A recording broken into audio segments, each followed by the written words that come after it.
Good morning. Marina Crane from Sutuna First Nations, Canada, Calgary, Alberta. It's in the morning. It's May 11th, and the reason I'm recording so early is because my late mother used to always say, write your thoughts down first thing in the morning, like because you don't know what the day is going to bring. And again, too, I've been having some thoughts about lateral violence and just attitudes towards well, I guess for me, being a elder and being a heterosexual female, uh, even the discussions with my friends about what asexuality is and how they project things onto me, which I have to defend all the time. Because again, too, I'm very open-minded, and a lot of my friends, or some of them, aren't as open-minded, and so there's always going to be some conflict about why I think and do or interact with certain individuals for a process and what I need to get done. Now, on March 11th, I went down to Las Vegas, and I went with a white guy. I call him Wachashtawashte. Now, Wachashtawashte, he contacted me about 3 years ago, and I'd only met him maybe, I'll say, a maximum of maybe 4 hours, and after, like, I never saw him physically, like, okay, in physical appearance in my home. I would text him or email him because there were things that were happening in his life that, like, a lot of the people who initially contacted me, like, he was the initial person who, I guess, when you're a scout and you're in an army or whatever, you send out your scouts to see if the coast is clear. Well, he was in that position. His team had sent him out, and so for whatever reason too, he had championed the story of Nathan Chasing Horse, and I was told this by one of the members of the crew. So when things fell apart because there was so many delays in the trial, that they published this work, and a lot of this work too, like NBC, CBC, American TV, like they produce their own documentaries. I don't think they put as much effort in as they did in Canada. From my understanding, from the survivors, like people who had followed Nathan for 35 years, 25 years, those women and men who actually had to contend with a lot of lateral violence from previous people that they knew, who they broke away from supporting Nathan Chasing Horse. So there was a lot of lateral violence they've experienced. For me, I never had time to talk to them about it. I sort of got a bit of gist of it, which I would talk about, but that's just the tip of the iceberg.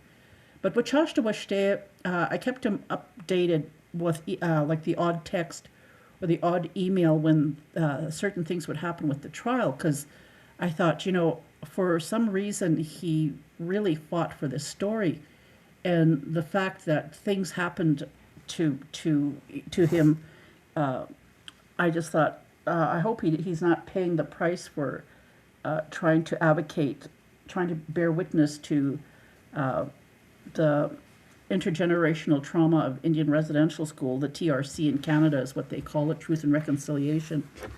But and it wasn't like I felt guilty. I just felt like there was some sort of vindication, in the sense that I had I had for decades had talked and warned people about Nathan Chasing Horse. So I had some empathy for Wachashtawashte, because here he is, saying this is a good story. This is what's happening, and yet, all the cohorts and allies, like, they didn't pick it up. Like APTN didn't pick it up. A few newspapers, like, newspapers picked it up, but from the point of view of say the American media, not Canadian, because again, too, he has been charged in Canada, but the whole justice system up here hasn't even tackled anything that what was being done in the United States.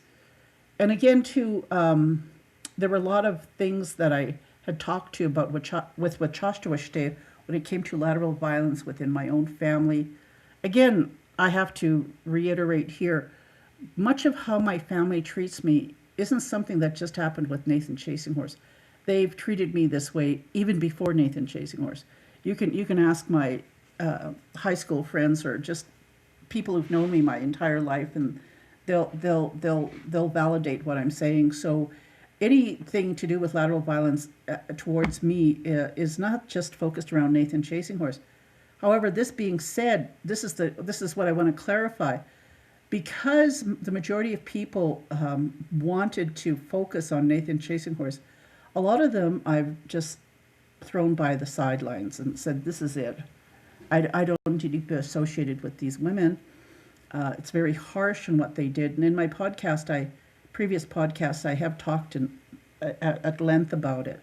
But Wachashtawaste, anyway, I kept him on top of everything.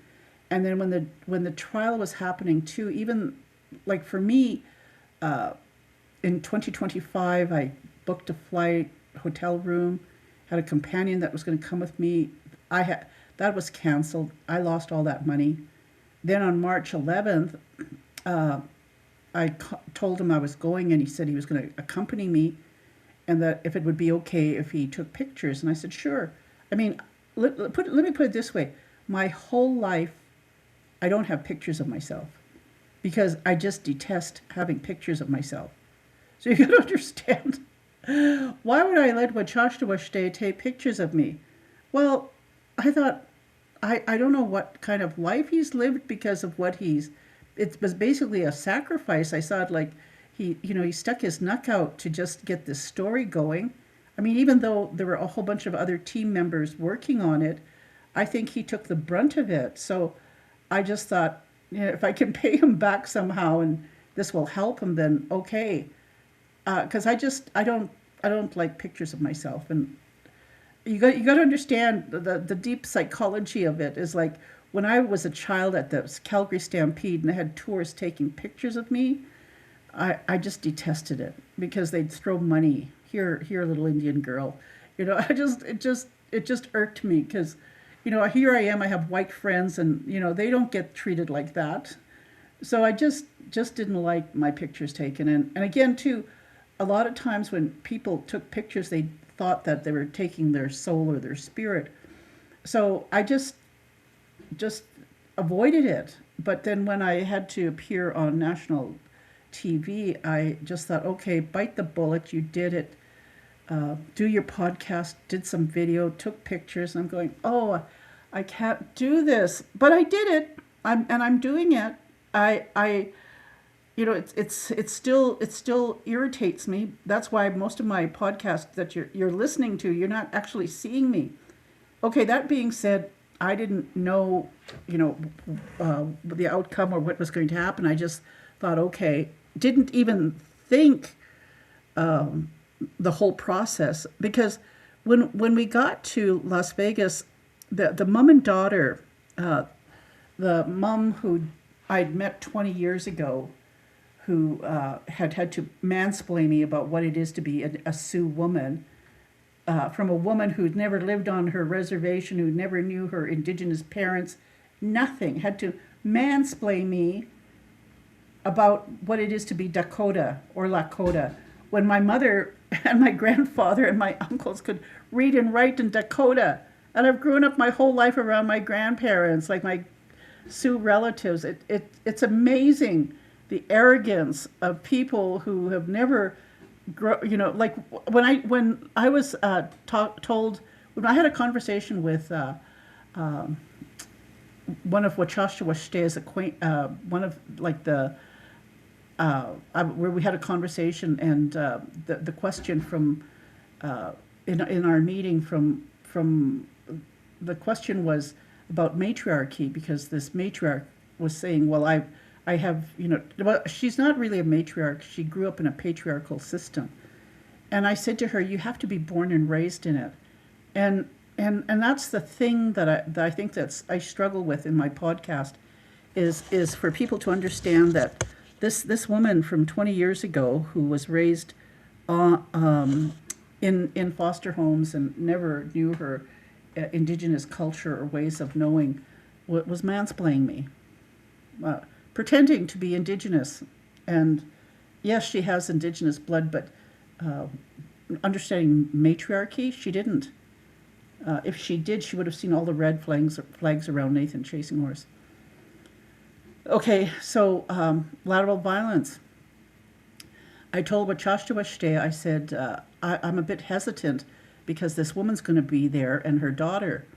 I said, throughout, since Nathan Chasing Horse has been arrested, any comments that I've made on this woman's arrogance when I first met her has been defended by her daughter. Her daughter keeps on defending her mother. I mean, she was an 8-year-old child that her mother had delivered to Nathan Chasing Horse, who had told me that Nathan had wanted to groom her and protect her as a holy woman so she could conduct ceremonies and rituals and have the protection of his entourage so that she would learn what it is to be a holy woman. Now, I said, what the hell? A lot of these women bought into the fact that there was a reincarnation of white buffalo calf woman.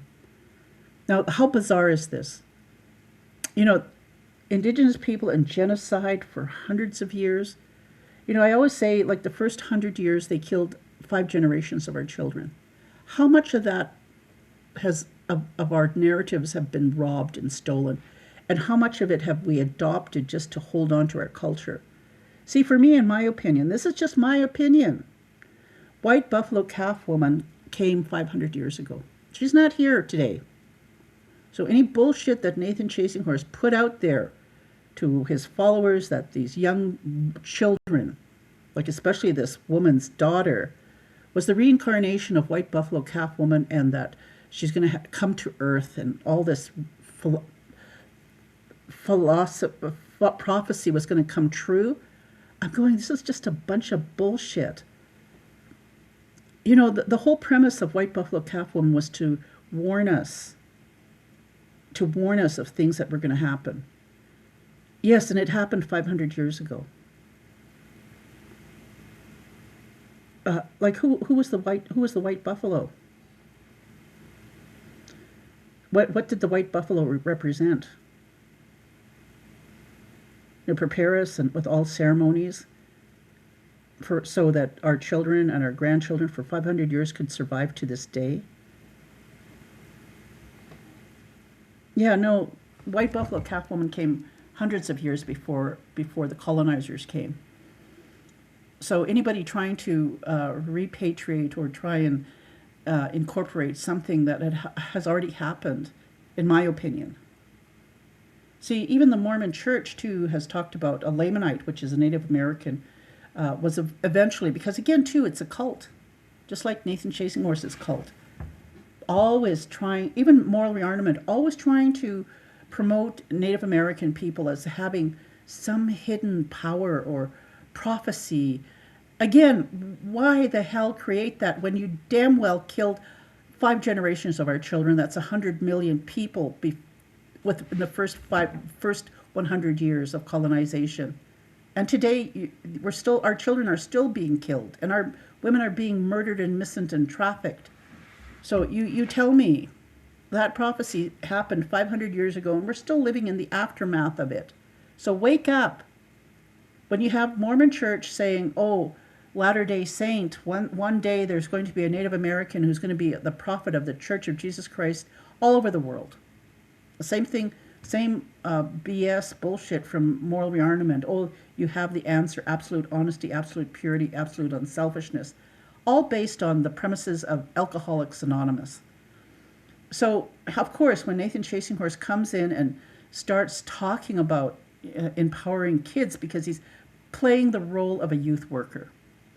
He's playing a role to a lot of people who have never had a connection with their communities. Either they've been adopted, like all the thousands of children who were taken into Indian residential schools. All of them searching for an identity and something positive about what it is to be Indigenous. Especially women who've been prostituted. When I grew up, I knew and heard stories about prostitution. I mean, you ask any Canadian, white, Indigenous, for the past 50, 60 years, even 60 years ago, it was notorious, the conversations that would come out about the city of Regina, Saskatchewan, major prostitution hub of Native American women. Even when people come into the Calgary Stampede, just the oil riggers and like all these man camps coming in for R&R, and even today the amount of prostitutions and broken marriages that come in when you have the Calgary Stampede. You can say that even too about the Super Bowl or anything. It's prevalent. It's there. But for me, when Nathan Chasinghorse tries to reuse dogma against people who either have been ashamed to be Indigenous or don't understand that there's some great mystery out there. And I briefly talk about it, like in the sense that my parents traveled to South America and India. If it hadn't come from their own mouths, not from white people, but my parents' own mouths about what they saw, the hunger, the begging of children begging, just the reality of how bad the world was in the 60s. And it's worse today. We've got 8 billion people in this planet. So, the reality of creating a false narrative or a false prophet so somebody could make money. This Nathan Chasinghorse did horrific things for money, and his followers blindly followed him. Blindly followed him. Okay, so let me get back to, again, I'm not blaming anybody. I'm just stating the reality. We're all susceptible to people who want something from us. And again, as old as I am, I'm still learning this. I've had to put boundaries down after I came back from Las Vegas. Now, Wachashawashte, like I said, he came down. I had warned him that I said, I don't think I'm going to get a good welcoming from this woman that I'd met 20 years ago, or her daughter, who was the main character or the main victim of Nathan Chasinghorse. She had defended her mother, and she still continues to defend her mother. And the two of them are quite, they really are angry women, and rightfully so. I mean, I don't blame them. They've got a lot of healing to do. However, I was a bit hesitant. If Wachashawashte hadn't come with me, I am quite sure they would have attacked me verbally.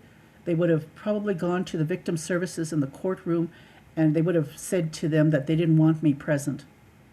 They would have negotiated with the victim services in the court and said, we don't want Marina Crane to attend the sentencing. And on April 27th, they would have even carried it over and would have challenged them, why is Marina Crane here? Because that's always been the burning question for anybody who I trigger. Understand this. I started this blog 20 years ago, only because I've seen people like this mom and this daughter, and not only that, like I said, within my own family. So this isn't nothing new to me. So my explain to Wachashawashte was that, I'm a bit hesitant. Somebody could verbally attack me, but on the contrary, the victims came and hugged me and thanked me for my blog, except for the mom and daughter. During this whole process, I want you to understand, not once did they talk to me. They knew who I was. Not once did they come up to me. Nothing. Because they saw me being associated with the other group of survivors. I had been basically adopted by the other group on March 11th and April 27th. And for me, Wachashawashte, because he was taking pictures of me, and he had permission to take pictures within the courtroom, I think because they just assumed that because if they said anything, it could make public news. And again, in hindsight, I didn't get it. I did not get it until, like I said, I'm putting this podcast out there because my reality, I wasn't really, I sort of knew that they didn't like me, but I didn't understand it. I was looking at the other women, like Elsa and Lynette and Sierra, and just the way the mom and daughter were projecting all this anger towards them. It amazed me because with Joshua Stay, like on March 11th, he sort of heard some of that. He sort of heard like, oh, the victim services is calling saying the daughter and the mom are saying they didn't want one of the women to ever come back to the courthouse. And again, why are they doing this? For publicity or for empowerment or just lateral violence? And then even on the 27th, after he was sentenced, Joshua Stay and myself went downstairs. But yet, while they were still upstairs, there was a big conflict between the mom and daughter and the rest of the survivors. Again, lateral violence. They're all there to say their stories about what Nathan Chasing Horse did to them, but it's the mental health, the lateral violence of anger and misdirected. And I know, and I just want to say this in my podcast, is that with Joshua Stay, even though he wasn't there as a job or anything, he was just there for his own closure. Okay, and I'm grateful he was there on March 11th, because I didn't know how to Uber or any of this, because I haven't traveled to Las Vegas in 15 years, and he'd never been to Las Vegas. So this was a whole new adventure for both of us. At the same time, I hadn't met like Lynette, Sierra, Thomas, Adrian, and Elsa. Okay, I'd hoped to meet like my grandson down there and some other people that I knew, but time was so limited on both visits that I went to. So now, what does this have to do in the long run about lateral violence? See, the first time we went down on March 11th, I didn't tell my family, I didn't tell anybody in my community I was going. Because this was just my own personal, like, I'm going to do this because I started this blog 20 years ago. I wanted to clarify too my narrative to the survivors, because I didn't know any of whatever lies had been said about me, because Nathan Chasing Horse had discredited me for decades. Had claimed that he had emails from me chasing him, my trying to seduce him, my trying to be one of his wives, you name it. You like whatever dirt he could drag me through, he created that narrative. And the reality is like the validation from the women who said, yes, Marina, we were drinking the Kool-Aid and we didn't know. And that's what's so poignant about it, is like consistently, at least I was able to communicate with some of them throughout the years to validate like what was happening. And I had to also put some clarity in with my niece.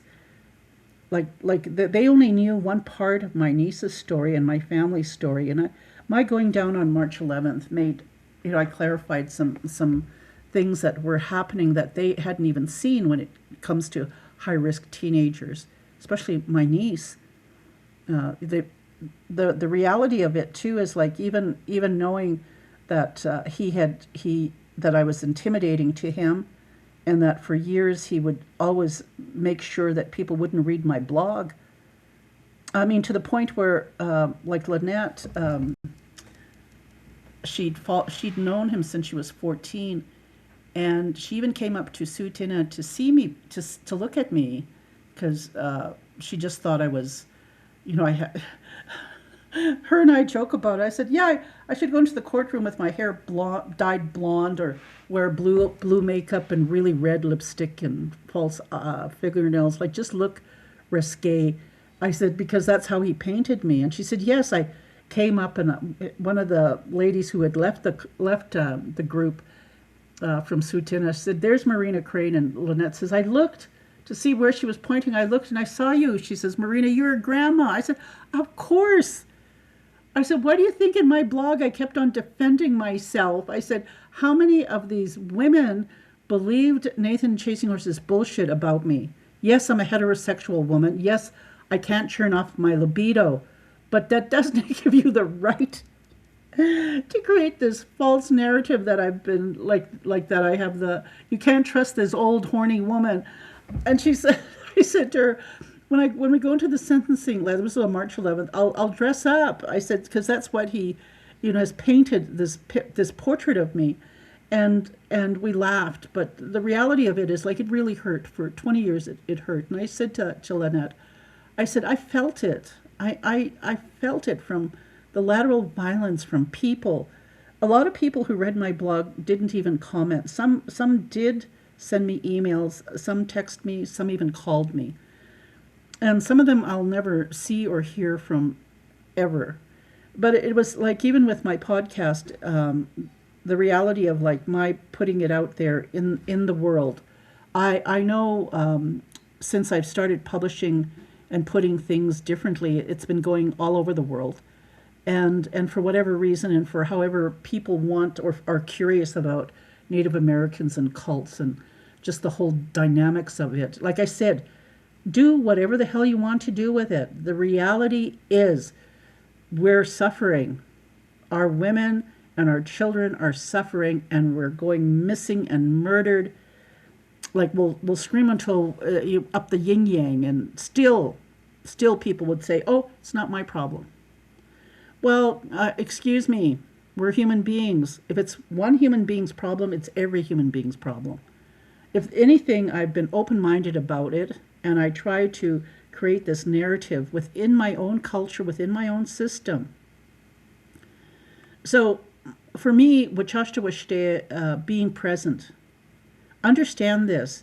Like I said, the only time I ever traveled with a white man was coming back from Utah on a car. He hated me so much. He nonstop. We go through Idaho, and he hits a deer. Doesn't even stop to check his car. So when Wachashta said he was going to come with me, I didn't relate this story to him. I just thought, okay, he's going to take pictures. I'm a bit offended, but hey, he, for whatever reason, he's been fighting and promoting and wanting exposure of Nathan Chasing Horse. That's the least I could do. The least I could do would be to have him accompany me so I could meet all these other people and find some closure with them as well, because they didn't know the whole story. They only knew what they were living through, what they had been doing around him, and what he had done to them. Because Lynette said, she says, Marina, she says, I grew up with him, like even in her victim statement on YouTube. It wasn't until her daughter almost died. She said to me, I believed you, but it took my daughter almost dying. So that's how much I drank the Kool-Aid. See, that's the reality. It takes somebody dying or someone almost dying for people to believe how dangerous Nathan Chasing Horse is, or for that matter, how dangerous other people are when it comes to your children. I always say, trust nobody with your children. But that's the good premise, because you have to. You don't know. Our human brains are so powerful in what we want to cover up or what we want to think or how we want to not see things. Like I said, when I went down the first time, I didn't tell people I was going. Once I got down there, I put it on Facebook, and bang, within the evening, people were saying, oh, you're in Las Vegas. You're getting phone calls. People were curious. I didn't want that that's why I didn't tell anybody. When I came back, 2 acquaintances, oh, Marina, you didn't tell me. No, I didn't tell them. Now, even the second time when I went down, at least I told my family this time that I was going down. I didn't tell other people in my community I was going. And even then, too, on the 11th, when I last saw Wachashta, he says, well, we'll probably meet on live stream. Because, like, it's expensive to travel to Las Vegas. And even, too, like, the other groups, like from California, Montana, New Mexico, Arizona, like even people who were actually living in Las Vegas, like the money to even come and attend They didn't show up on April the 27th because it's too expensive. However, they did meet on a Zoom conference afterwards as a group and discussed the outcome. Like it was a way of celebrating. And for me, on the 11th, when I saw Sierra come out of that courthouse crying, it broke my heart because I thought, this young woman, how long has she been in pain? How long has she endured trying to get justice for herself? I had an opportunity to have some extra money, and I text Wachashtawashte saying, I've changed my mind. I'm not going to watch it on a live stream. I'm going to go down there. I'm going to go down there and help these people, help these women understand this is a celebration.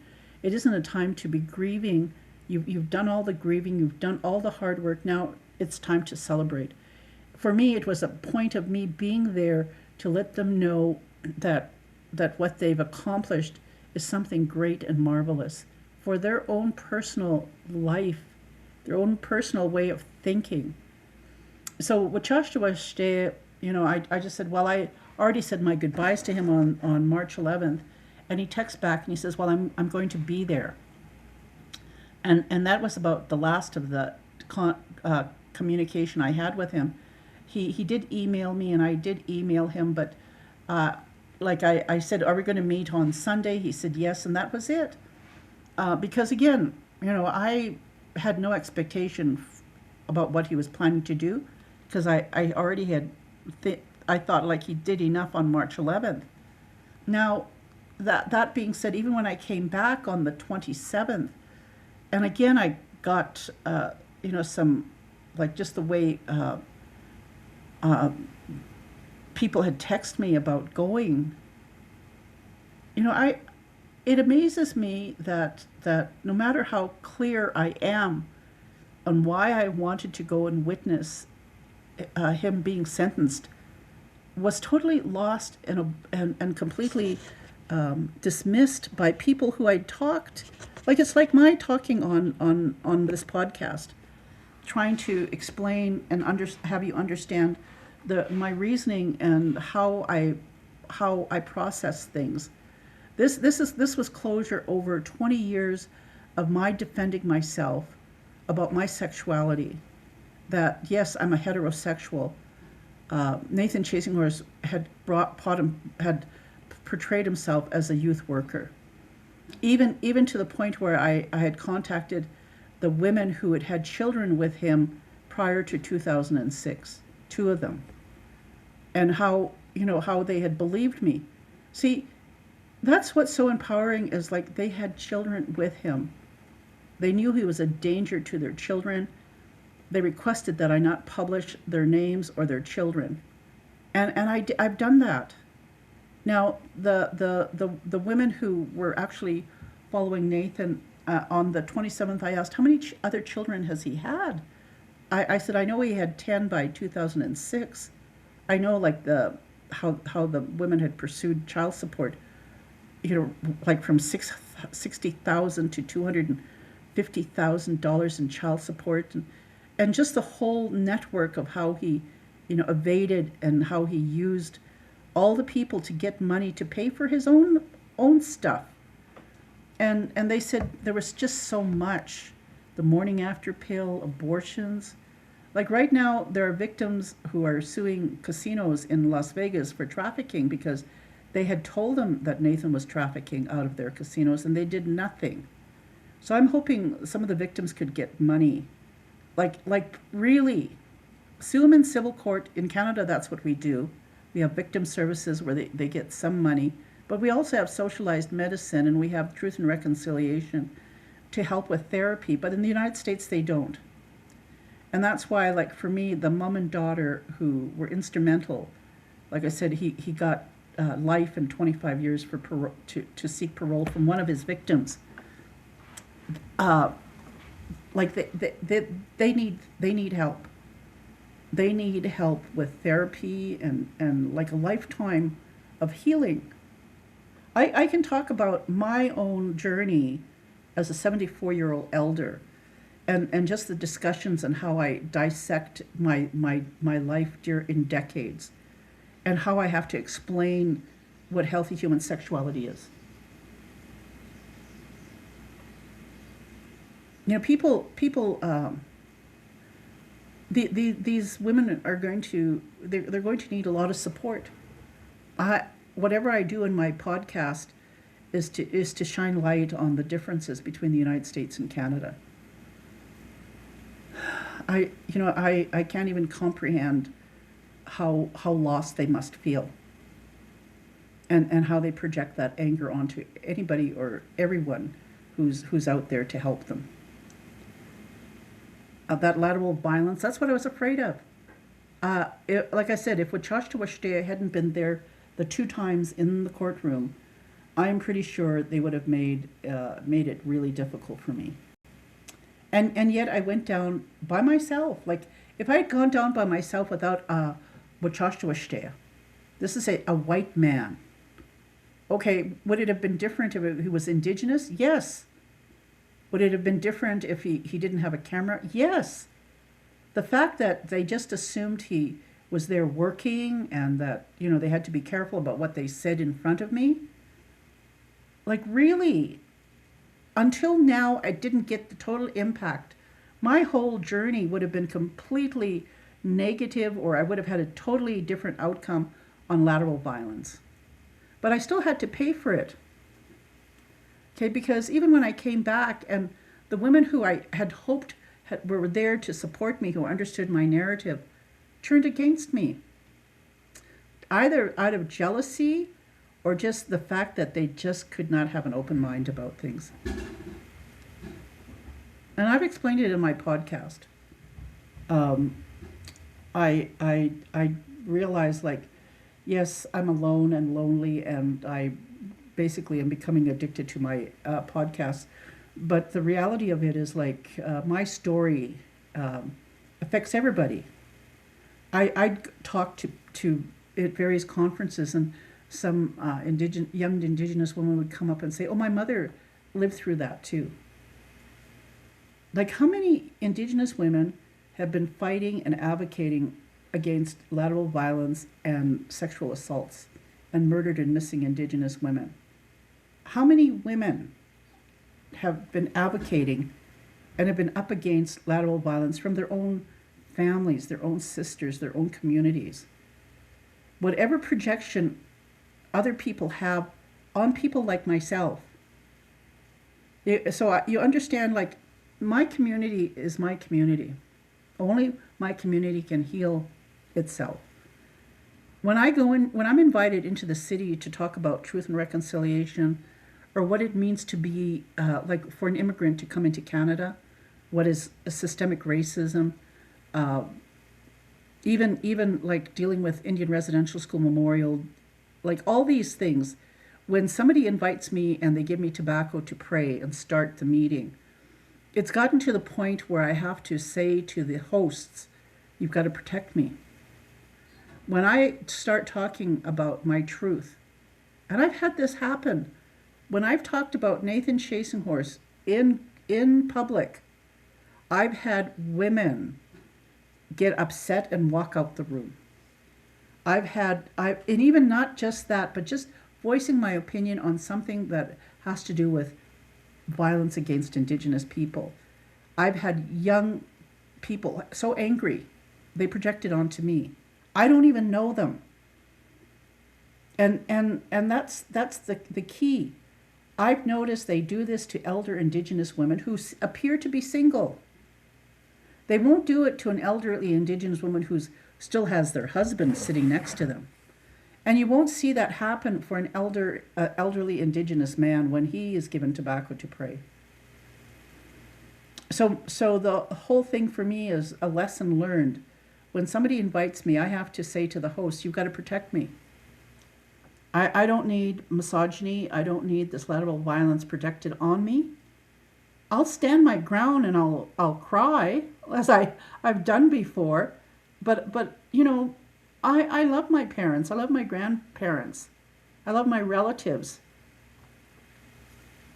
They don't face what I face today because they weren't allowed to talk about it. But for me, when I give myself permission to talk about it, and when it triggers people, I'm the one that's holding that space. And if there's an ally or cohort to be there witnessing it and be there to support me, I'll take it. That's being open minded. And Wachashtawashte did that for me. Uh, I gifted him a gift too. And I said, this is to represent you being a witness, as in truth and reconciliation. You are now responsible and are guided to advocate for all this intergenerational trauma that is real. It's not something pretending.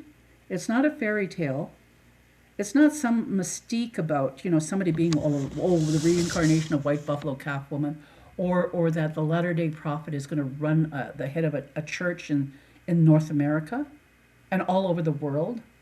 Haven't colonizers taken so much from us that they've had to create a narrative to sort of justify all the killings that we're going through? All the hypocrisy of, oh well, we're humans, we are good people. No, we're not. The world wouldn't be in the mess that it is today, and that's just the reality of it. I'm grateful that what I did 20 years ago, I didn't understand how it was going to shape my life today. I'm grateful in the sense that I can give advice to young women. Like one of my previous two podcasts, we're talking with a mom and daughter, where the mom wanted to leave her husband, who was a notorious, like just sleeping around on her, and she'd had enough. And my conversation with her was like, I've had that my whole life. I've in my community, if a woman comes up to me and her husband sees her come up to me, he'll come up and confront me, not even knowing why his wife is talking to me. He just assumes I'm going to talk to her out of leaving him because he's abusive. I have no say over it, but they just project that onto me. And again, because I chose not to be in such a relationship. And I try to validate with some women who are very closed-minded about human sexuality. And I say, oh, well, Wachashtawashte went down because it was his job. And I said, no, it wasn't. I said he was finding closure, just like me. Well, he had to be there. I'm going, no, he didn't. I said, I invited you to come with me too, but you didn't. I said, all these people that I'd hoped would come with me, since the time Nathan Chasinghorse was arrested, I said, the invitation was open, but nobody came. I didn't invite Wachashtawashte to come. He just chose to come. I said that's just the nature of it. Even that, they could not justify why he would come with me. And I said, whatever feelings I have for him, I said, you got to understand this. This is basic psychology 101. Asexuality, heterosexuality. Psychology 101. The instructor says to the class, a person can think about having sex with a child, and that's just a thought. Like everyday life, you see somebody, a good-looking person, and you say, oh, I wonder what it would be like to have sex with that person. But it's just a thought. Again, psychology 101, the instructor says, yes, it's a thought. However, when the person becomes obsessive with that thought and they act on it, see, that's the whole point too in my podcast when I talk about limerence and I talk about fawning. See, it's when the thought becomes an obsession, or the thought becomes something like that, the fawning or the manipulation or the actual, like there's some energy put into a plot, a narrative, that of something like some narcissistic Machiavellian plot. Again, when 20 years ago, uh, Nathan Chasing Horse, and again, he was 30. So you got to understand this. His narrative had to have started even 10 years prior. 10 years prior when he was 20, even probably earlier. Because by the time, because like when he was 30, he was deliberately scaring children who were in the ceremonies by hitting them over the head with a rattle. That's how he was grooming them, indoctrinating them. Now, again, it's somebody having a thought of having sex with a child. Because if the narrative is that you're not sexually aroused, and that the only thing that sexually arouses you is to scare a child, or like for that matter, say you're a heterosexual woman and your husband gets off by beating the bejesus out of you, and he gets sexually charged, and you continually stay in that abusive relationship. Well, look at it this way. When Nathan Chasing Horse decided to act on his thoughts, his fantasy, his narrative, his narcissistic or his limerence or fawning, whatever the hell you call it in psychology, it became something that was unforgivable because he was hurting children. And so with the heterosexual sexuality, when it comes to male or female, we can't shut off that libido. Like I said to my relative, when you're talking to me about wachashtawashte, I said, you're talking about my libido. I said, when you think, I said, look at it this way. Can you turn off your menstrual period every month? I said, so when you're talking to me about my feelings, I can't turn them off, just like I can't turn off when I was having my period. I couldn't turn it off and on. I have to feel it. I said, so I have the thought, but it doesn't mean I'm going to act on it. I said, when you're talking to me as if I'm going to act on it, that's saying I have no say or no power or control over my libido or my thoughts of what I can or cannot feel. Again, that's what they call infantilization, like trying to make the female still remain a child forever, like Peter Pan. See, that's what closed-mindedness is. And so for me, having narratives about healthy human sexuality and understanding the narrative of thought and the power behind a thought, that yes, every human being can look at another human being. They have to put boundaries down. I have a relationship. I'm not available. That's fine. Doesn't mean their sexual responses in the brain is shut off. It's just saying they have boundaries. That's what boundaries are. I'm even trying to explain this to women who are grandparents, okay? Because, again, when a woman has been cheated on and all they've ever known, like my cousin says, we're at the bottom of the barrel, Marina. There's no good man out there. And I said, yes, there are. There are good men out there. Like Wachashtawashtea. He's a good man. I said, you just have to have your spidey senses open. See, again, where does it constitute that finding a good man means you're going to be in a relationship or be sexually active with them? See, I think sometimes women are so hurt and just don't want to engage or have or feel that feeling. They shut down. They close their minds to engaging with good men, or say the same sense with men having a conversation with a good woman. I see it all the time in both young Indigenous women and young Indigenous men who have issues with me, a total stranger. They don't know me, but yet they hate me. They project that hatred on me because they have issues either with their grandmother, their mother, their daughters, their sisters, you name it. They project that on me, and they should have some sort of training, to realize like you cannot be doing this all the time to your own people. That's what lateral violence is. And I call it out. I'm being assertive. Why not? I had to give up two friends. And I said to my cousin, because she was saying, "Oh, well, Marina, you went down there because of Nathan chasing horse." I said, "No, I didn't. I went down there because I was a victim of violence. My niece was a victim of violence. All these women were victim of violence. I'm there as a victim." I said, I don't even, I haven't even talked, I don't, my conversation with Nathan chasing horse, like to count the hours, no, I didn't know him for 35 years or 25 years. I just knew him for, a few days, a few months. That's it.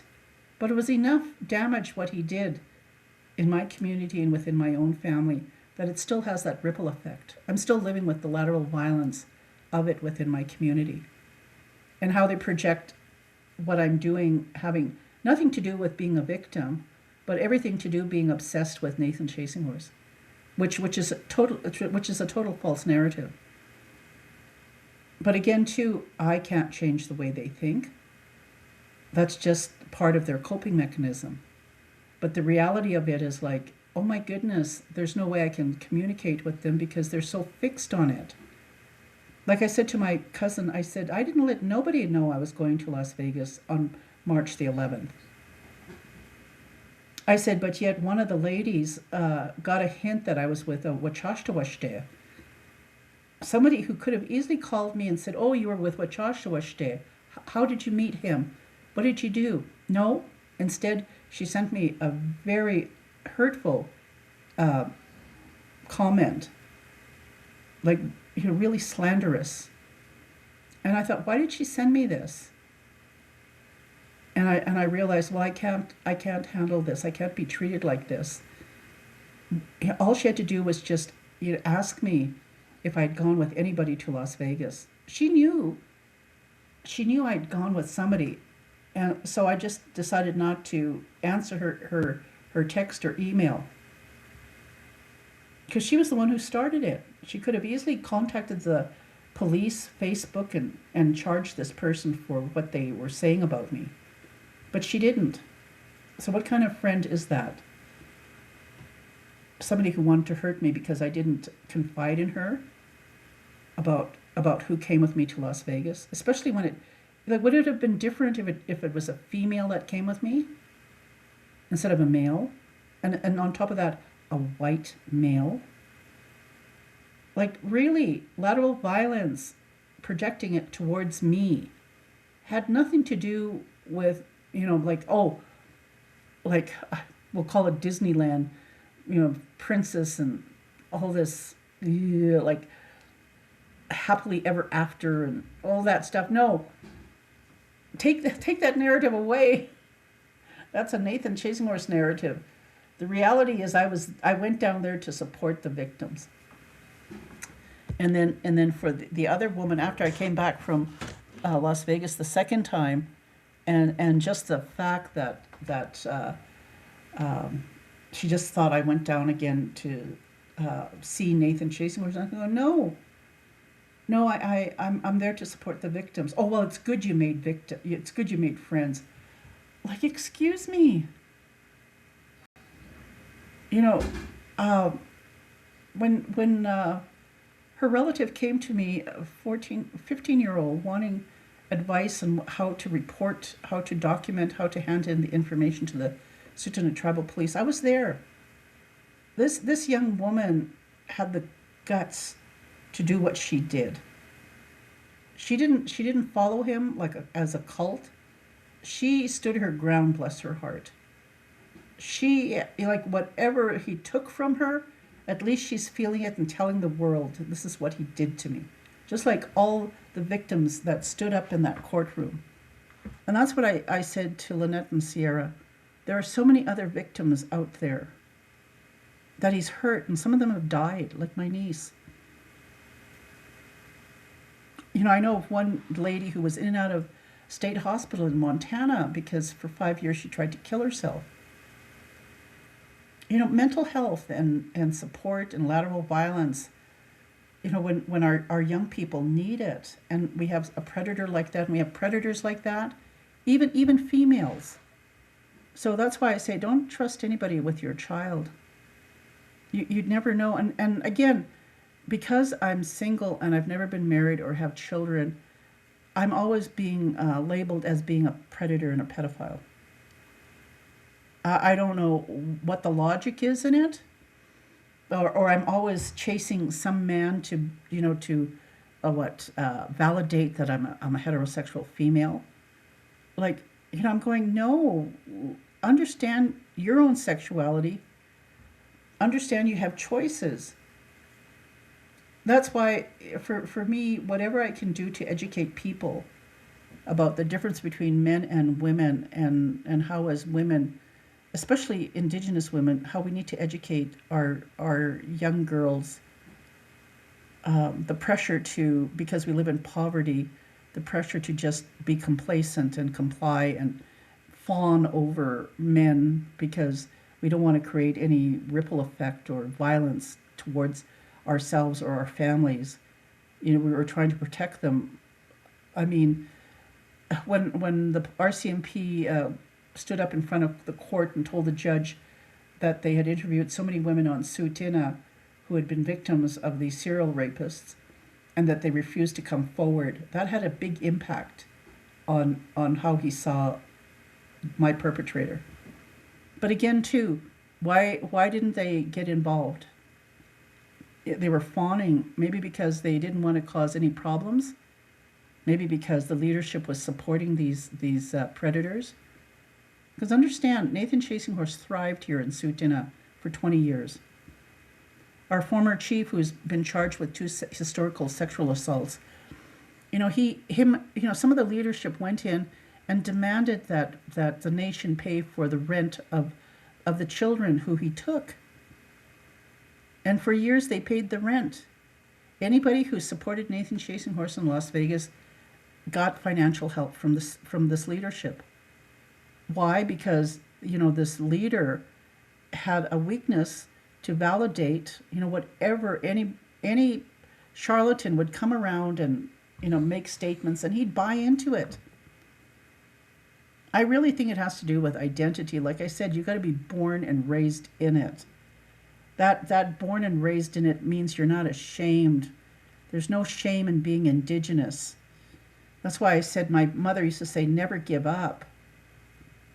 My grandmothers and my great grandmothers, just the reality of what settlers did to the Sioux women. Like I said, they hunted down pregnant Sioux women, gutted them. Again, if it's disturbing, I'm sorry, but this is the reality of how proud I am to be Tsuut'ina and Sioux. To know the history of what the women in my culture had to do to just survive, and also to bear children and to raise those children, not to ever give up. Like, they created a little town in South Dakota just to collect scalps. And their prize pieces were pregnant women and unborn babies. Even the whole cowboys and Indians, all the caravans, all the propaganda, like canvas paintings of savages, and like justifying stealing land, and all this religious dogma. This is historical. This isn't something that has stopped.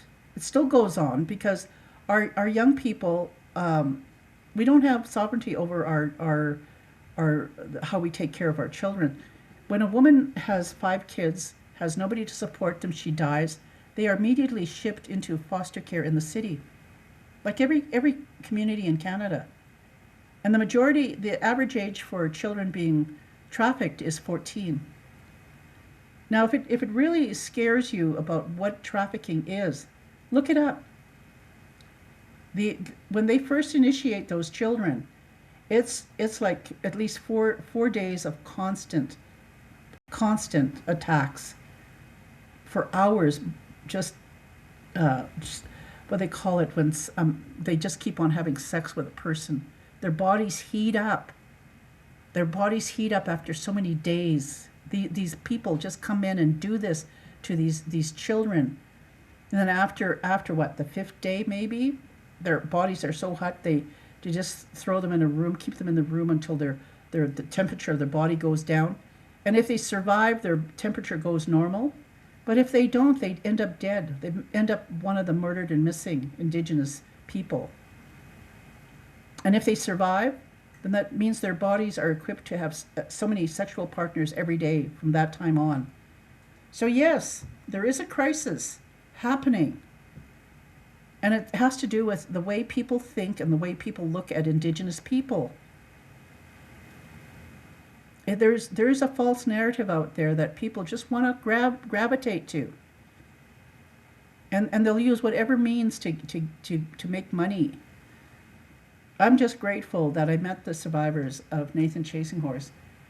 I'm grateful that a lot of the things that we have in common, I have no worries about anything that they don't realize. Like things that I know about certain spiritual people in North America, they know.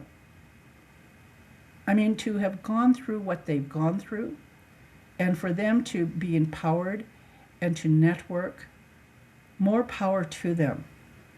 More power to their narrative and what they're going to come out with and what they're going to be exposing, and for the ripple effect within Indigenous communities. Because people didn't gravitate to Nathan Chasing Horse because he was a movie star, a childhood movie star who was washed up at 30. No, they gravitated to him because he was using spirituality, that false narrative of like white buffalo calf woman. Like I said, in my opinion, she came 500 years ago.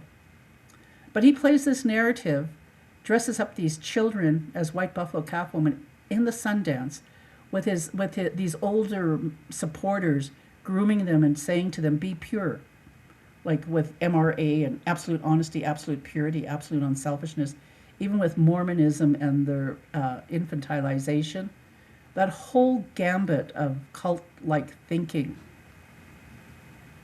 And the older women taking those children as they're being groomed to be white buffalo calf woman, the symbolism behind it, grooming them so that when the Sundance is over, Nathan could have his way with these children, these girls, every time he had Sundance.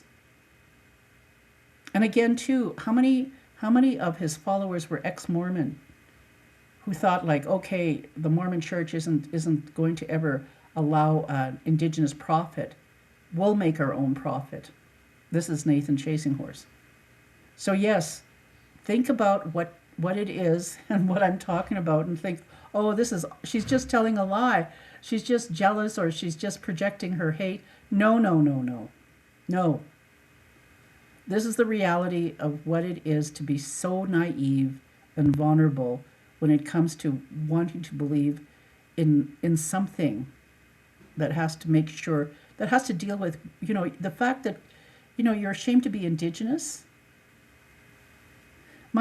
This former chief that we had, I grew up with him. In high school, when people would ask him if he was Indigenous, he'd say no, he was Mexican.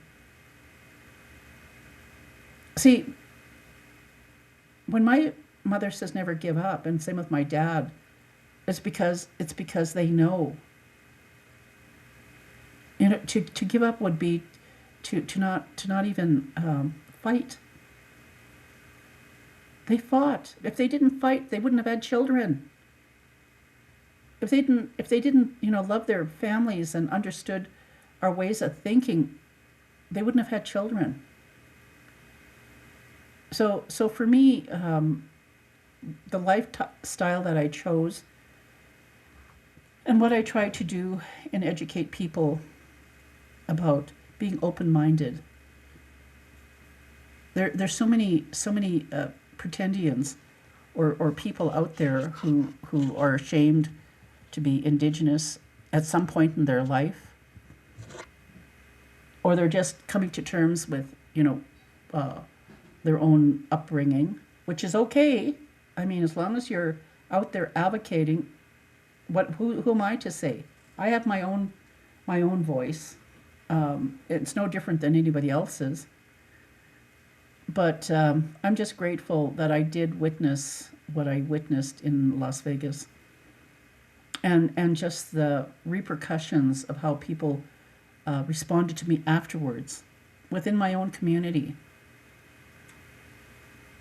It's the reality. It is the hardcore reality. And whatever I say or do when it has to do with victims of violence, support them. You don't know what they went through. You don't even know what they're going through every day of their lives. So many people choose to end their lives because it's so hard and so painful. Yeah, every day of my life, like I said, the reality is I'm never alone. But to have your identity attacked so bitterly that you truly believe you're alone and you just have to leave this world. No, the main core and the understanding of how powerful our minds are, that we can, the balance of it is like either being creative or destructive.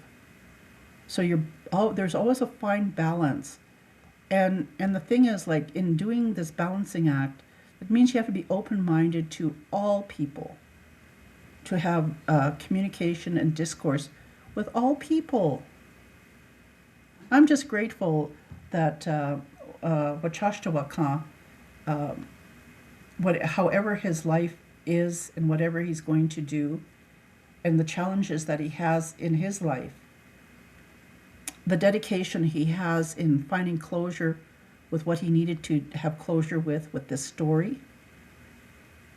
Like he wasn't writing a story when he went to the sentencing. He did this for his own healing, for his own closure. And for him, trusting me and me trusting him, like, that's what we're all about, helping each other. So I wanted to put it out there because it's such a hard concept for me to talk to other Indigenous women about not shutting down. I say, use your spidey senses. There are good people out there. I mean, good people. Just because you find a good person doesn't mean you're going to have a sexual relationship with them. Like, there's so many people out there. Like I said, I've got the traveling bug now. The people I've met driving me around on Uber, sitting next to them in a restaurant, like next to them on an airplane, whatever.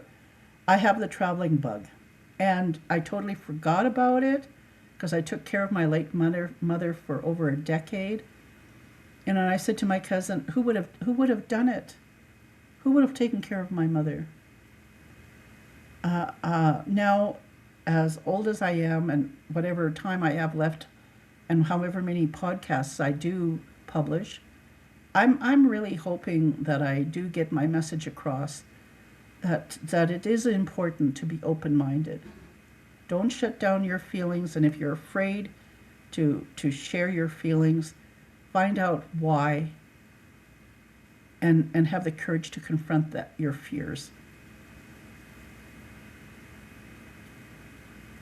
Have a good day, and I'm just grateful. I'm truly grateful for the fact that I did a podcast 20 years ago, and that I'm able to find and do things with I did a blog, is what I meant, that today now I have a podcast, and I will update my blog. I do find there are people during the sentencing. There was some influx on my social media. But I have been told I should collect most of the things in my podcast and my blog and write a book. I don't know. I just know that it takes time. And like I said, I didn't understand the whole impact of the significance of having Wachashtawaste present at both the sentencing. I don't know why, as women, we respond to each other the way we do. I could have gone in by myself, and I could have still taken that lateral violence, whatever the mom and daughter projected on the other women, they would have projected on me, and I would have handled it. But it's the insight, the reality of I didn't, and the reality of being able to step back and see what's happening within my own community and within the people that I know. Like I said to my cousin, I said, those women from my community who were surprised I went to Las Vegas. I said, I lost their friendship. I said, they just assumed that I was there to, like I was there to actually see Nathan chasing horse. I said, those women and even how they perceive me with men, especially Nathan chasing horse, I said, they didn't even know that I traveled to Las Vegas with Wachashta Washte, who was a white man. I said, significance. There's a significance there. There is a total difference. There's a total reason why I didn't tell them. And if the narrative had been different and I had been laterally attacked when I was in Vegas, my perception of the ladies from my community would have been totally different. I probably would have been still friends with them. But it's the response and the reality of having to have some sort of anchor or some sort of grounding, like a tether to reality. So that's what Wachashta Washte was for me, was that the grounding to reality, and and you know, I'm just really grateful that I said to him jokingly, I said, "You're just damn lucky I have white uncles." I'm just really grateful that I'm able to, talk about this. And again, too, it's not just coming because he's a white man. I'm just grateful I have white, like non-Indigenous friends that I'm open-minded enough that I can talk about intimacy with them, about all things. I mean, you can't. Life is too short to limit and be closed-minded about your own needs and your own feelings. Doesn't mean you're going to act on them. Just means you're human. That you live and breathe. Like I said to my cousin, when you talk about Wachashta Washte, I said it says, I said you can't shut off your period. So why are you projecting like something on me that I have control over when I don't? I said, I'm a heterosexual female. I didn't act on anything. I said, and why project that I was going to act on it, assuming I was going to act on something? I said, I haven't been sexually active in 49 years. Doesn't that say something about my actions? My nervous system and my neural pathways and how I perceive things has been rewired for decades. I said, a lot of women who come out of abusive relationships, it's going to be a hard rewiring for them. But you got to start someplace, and that's why I truly believe helping younger people understand how to empower themselves and how to stop being victims and to help each other. Share your stories, as long as it's in a safe place, and as long as the people you're sharing your stories with can guide you in and out of your narratives. Sometimes you want to escape, but you need someone to ground you.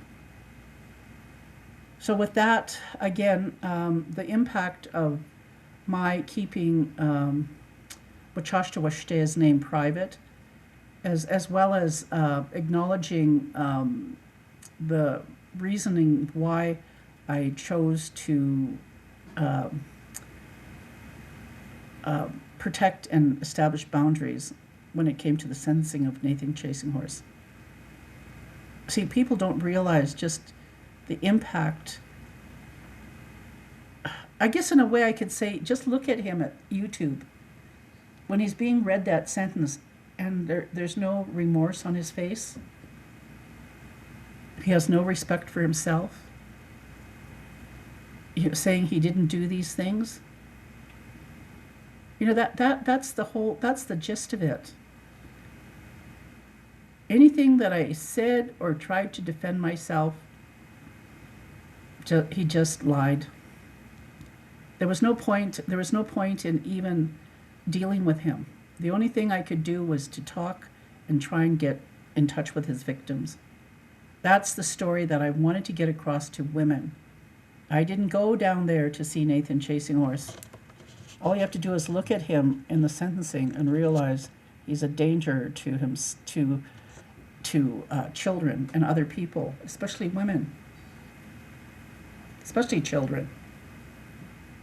But he is where he needs to be. I don't know if it will ever hit him, like just psychologically, just physically, like this is where you are. For the rest of your life, you're going to be in a penitentiary. Unable to talk to anybody or convince anybody anything that you want to do, continue your lies, it's not going to work. You only have yourself to live with, and hey, I think that's punishment enough. But who's to say what's going to happen?